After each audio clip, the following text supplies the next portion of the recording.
รอบนี้เป็นรอบพิเศษเด้อจัดให้อายพดซักเด้อพี่น้องเด้อเพื่อเดินทางมาแต่ทางบ้านโนนยางเฮาสำเมืองชลบุรีเนาะเอาบทเพลงใหม่ๆแน่มาเกี่ยวกับทางข่าวทางบัดซีลูกมันสนสะเป็นบทเพลงว่าเมียมาบอกลาเด้อ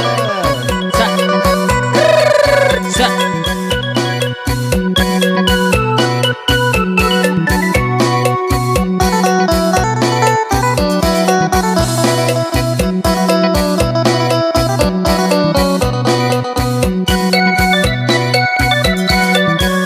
สู่มาหลายปีแต่วันนี้เมียมาบอกลาเมียบอกเลิกกันดีกว่าอยู่ไปก็ยิ่งทุกข์จนอยู่กินกันมามีแต่ความมองมนอยู่กับคนจนมองไปทางหมดใจสู้กันมาจนหลายภาลาปี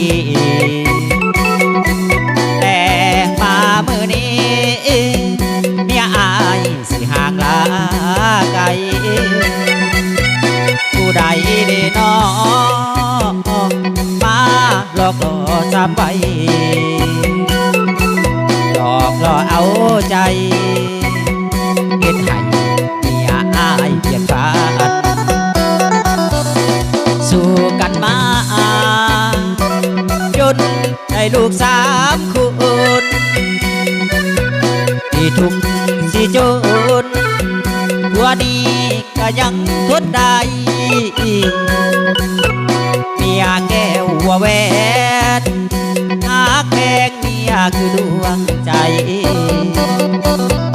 ด้วยเหตุอันใดเมียอายสิมาบอกลาความหักแสนหวานวันนี้มา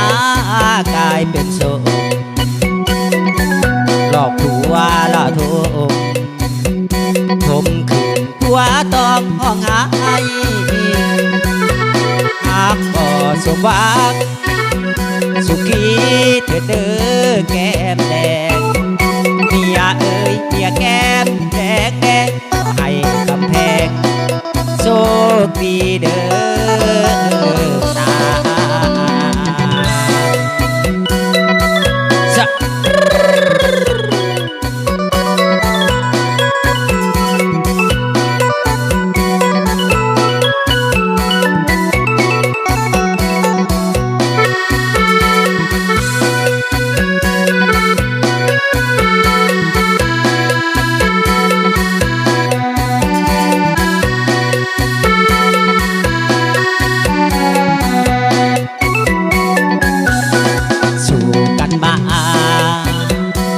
จนได้ลูก3 คนสิทุกข์สิจนผัวก็ยังทนได้เมียแก้วหัวแหวนหากแพงเมียคือดวงใจด้วยเหตุอันใดเมียอายสิมาบอกลาหวานวันนี้มากลายเป็นโศกหลอกผัวละโทมผมคืนผัวต้องห้องหายหากบ่สมหวังสุขีเถิดเด้อแก้มแดงเมียเอ้ยเมียแก้มแดงแดงให้กำแพงโชคดีเด้อ